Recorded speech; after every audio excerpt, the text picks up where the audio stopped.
আসসালামু আলাইকুম, কেমন আছেন সবাই? বুঝছেন নি, গাছের টাটকা টাটকা লাউ শাক দিয়া আজকে লাউ শাক দিয়া মানে ডাইল দিয়া সরসরি বানাবো আর কি। লাউ শাক দিয়া বুঝছেন নি, এটা হলো নতুন আইটেমের নতুন খাওয়ান বুঝছেন। দেখেন আমি লাউ শাকের সরসরিটা কেমনে করি, হেডা খালি আপনারা ছায়া থাকেন আর খাইবেন। মরা রুডাই জানি কত টান খাইতাম হাত ধরে গো, খালি হাতে টান খাইতাম হাত ধরে।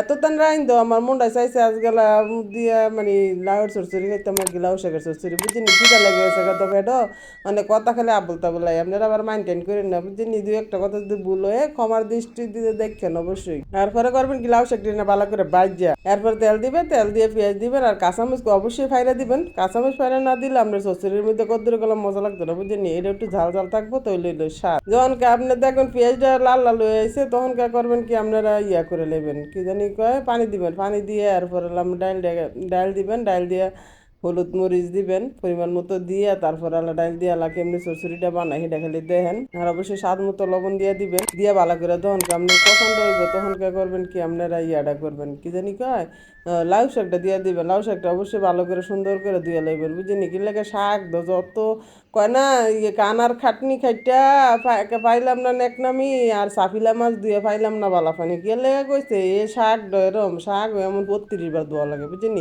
নাইলে কামড় দিলে ক্যাশ করে উঠবো, একটা ভাত শুদ্ধ এইটা ঢালাই দেওয়া লাগবে বুঝলি। এর চেয়ে বলে আমি কষ্ট করে ধুয়েইলাম, কে লাগে শাক দিতে লইলে একটু কষ্টটা বেশি লাগে। তারপরে শাকটা আপনারা ভালো করে না হইলেও 4বার 5বার 6বার ধুয়ে নেবেন। এরপরে আলার যখন দেখবেন ডালটা কষানো হয়েছে, তখন আপনারা লাউ শাকটা দিয়ে দিবেন, দিয়া লাড়াচাড়া দিবেন ভালো করে। না চতুর্দিক দিয়ে লাড়াচাড়া না দিয়া তারপর আমরা চুলার ইয়াটা মানে একটু কমাই দিবেন আর কি। বেশি জোরে দিলে আমরা ডালটা মানে তাড়াতাড়ি হয়ে গেলে তো আবার কাঁচা কাঁচা থাকবো না, একটু মিডিয়াম আছে রানবেন বুঝছেন নি।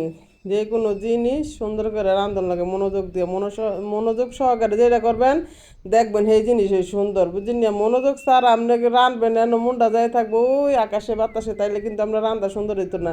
মনটা অবশ্যই আমরা রান্নার মধ্যে দিবেন। কয়েক খেলার সময় খেলা, কাজের সময় কাজ, পড়ালেখার সময় পড়ালেখা বুঝছেন নি। যখন যেটা করবেন সেটাই মনোযোগ দিয়ে করবেন, তাইলে আপনি সব জিনিসই সাকসেস।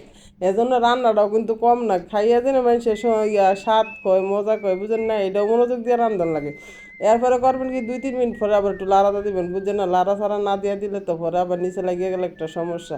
আবার শাক রাঁধতে কিন্তু আবার এত বেশিক্ষণ সময় লাগে না, অনেকক্ষণ ধরে রান্না, এটা টকটক লাগবে। তারপরে শাকের কালার চেঞ্জ হয়ে যাবে, কিছুই মজা লাগতো না। এর লাগে এনে খাড়া খাড়ি রানবেন বুঝছেন, লাড়া ছাড়া দিয়ে সুন্দর করে এনে কি দাঁড়ায় দাঁড়ায় রানবেন। এরপর সুন্দর করে লাড়া ছাড়া দিয়ে দেন, ভালো করে লাড়া ছাড়া দেওয়ানোর পরে আল্লাহ দেখুন কেমনি হয়ে যায়, পরে আবার একটু ডেকে দিবেন। আর ডাইল ডের এত লেতা বেতা বানাইলে অনেক কাম নেই বুঝছেন নি।